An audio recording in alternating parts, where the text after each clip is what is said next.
பாருங்க எவ்வளோ கொலைகள். இப்போ அந்த காலத்தில் பார்த்தீங்கன்னா ஒரு நியூஸ் பேப்பர் நம்ம எடுக்கிறோன்னா ஏதோ ஒரு இடத்துல தானே ஒரு கொலை செய்தியை நம்ம பார்ப்போம். ஏதோ ஒரு இடத்துல திருட்டு போன விஷயத்தை நம்ம பார்ப்போம். ஏதோ ஒரு இடத்துல பாலியல் வன்கொடுமை செய்ததை நம்ம பார்ப்போம். இன்னைக்கு எடுக்கிற நியூஸ் பேப்பரில் ஒரு நியூஸ் பேப்பரில் கூட இப்படிப்பட்டதான ரேப் கேஸோ திருட்டோ கொலையோ ஏமாத்துறதோ இச்சையினால இப்படி மாறி போய் இருக்கிறதோ எல்லா காரியங்களும் இன்னைக்கு எல்லா நியூஸ் பேப்பர்லையும் ஃபுல்லாக அப்படிப்பட்ட காரியம் தானே நிரம்பி இருக்கிறது.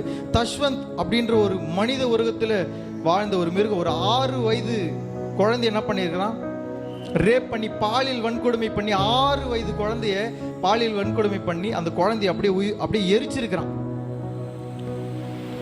சின்ன குழந்தை, 6 வயசு குழந்தை, அது 1வது படிக்கிறோம் 2வது படிக்கிறோம். எவ்வளோ ஒரு சின்ன 6 வயசு குழந்தை இல்லத்தில் என்ன பார்த்தா தெரியல. அப்படி ஒரு குழந்தைய மிருகத்தனமாய் பாலியல் வன்கொடுமை செய்து அவன் என்ன பண்ணிருக்கிறான், எரிச்சிருக்கிறான்.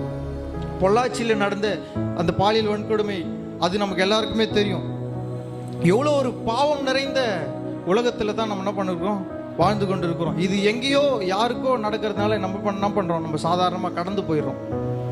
இதே நம்முடைய ஊரில் நடந்தா, நம்முடைய தெருவில் நடந்தா, ஏன் நம்முடைய வீட்டில் நடந்தா நம்முடைய மனநிலைமை இருக்கும், எப்படி இருக்கும்?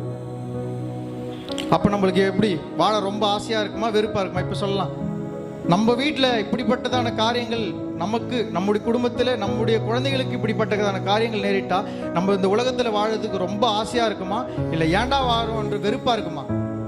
நிச்சயமா ஏண்டா இந்த உலகத்தில் வாழறோம்னு சொல்லி வெறுப்பாக இருக்கும். அதே போல தான் அந்த சோதோம் குமாரா பட்டண காம விகாரங்களால நிறைந்திருந்தது.